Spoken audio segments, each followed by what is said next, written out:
தற்போதைய அண்மை செய்தி.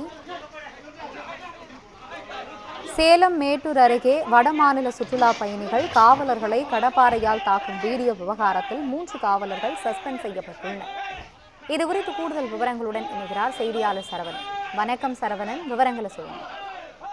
வணக்கம் ஆனந்தி. சேலம் மாவட்டம் மேட்டூர் அருகே தமிழக எல்லை பகுதியான காரைக்காடு சோதனை சாவடி வழியாக கர்நாடகா மாநிலத்தில் உள்ள மாதேஸ்வரன் மலைக்கு செல்வதற்காக உத்தரப்பிரதேசத்திலிருந்து ஒரு சொகுசு பேருந்தில் பயணிகள் செல்ல முயன்றனர். அப்போது அந்த சோதனை சாவடியில் தடுத்து நிறுத்திய காவலர்கள் அந்த வாகனத்தில் சோதனை நடத்தினார்கள்.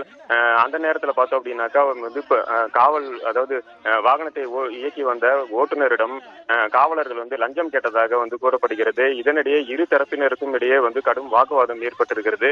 பின்னர் இதுவே கைகலப்பாகவும் மாறியுள்ளது. அந்த சமயத்தில் பார்த்தோம் அப்படின்னாக்கா ஆத்திரமடைந்த வடமாநிலத்தை சேர்ந்த ஓட்டுநரும் அவரது உதவியாளரும் காவலர்களை இரும்பு கம்பியால் தாக்கியுள்ளனர்.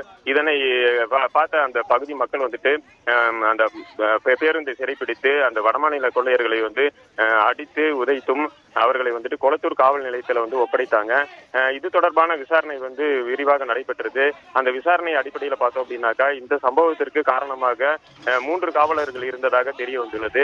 மதுவிலக்கு காவல்துறையை சேர்ந்த செந்தில்குமார், முத்தரசன், சுகவனேஸ்வரன் ஆகிய 3 பேரும் வடமாநில பயணிகளிடம் வலுக்கட்டாயமாக லஞ்சம் கேட்டுள்ளனர்.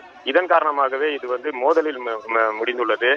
இந்த நிலையில பார்த்தோம் அப்படின்னாக்கா மாவட்ட காவல் கண்காணிப்பாளர் கௌதம் கோயல் மேலும் இது தொடர்பாக விசாரணை நடத்தி இரு தரப்பினரிடம் இருந்தும் புகாரை பெற்றுள்ளார். மேலும் 2 வழக்குகளாக இது பதிவு செய்யப்பட்டுள்ளது. காவலர்கள் லஞ்சம் கேட்டு சுற்றுலா பயணிகளிடம் ஏற்பட்ட வாக்குவாதத்தில் ஈடுபட்டு இது கைகலப்பு நடந்தது அப்பகுதியில் பெரும் அதிர்ச்சியை ஏற்படுத்தி இருக்கிறது. உத்தரப்பிரதேசத்திலிருந்து பல மாநிலங்களை கடந்து தமிழக எல்லை பகுதியில இந்த சுற்றுலா பயணிகள் வந்திருக்காங்க. இந்த இடத்துலதான் இந்த சம்பவம் நடைபெற்றிருக்கிறது. காவல்துறையினரால் நடைபெற்ற இந்த சம்பவம் ஒரு அதிர்ச்சியையும் ஏற்படுத்தி இருக்கிறது. ஆண்டி, விவரங்களுக்கு நன்றி சரவணன்.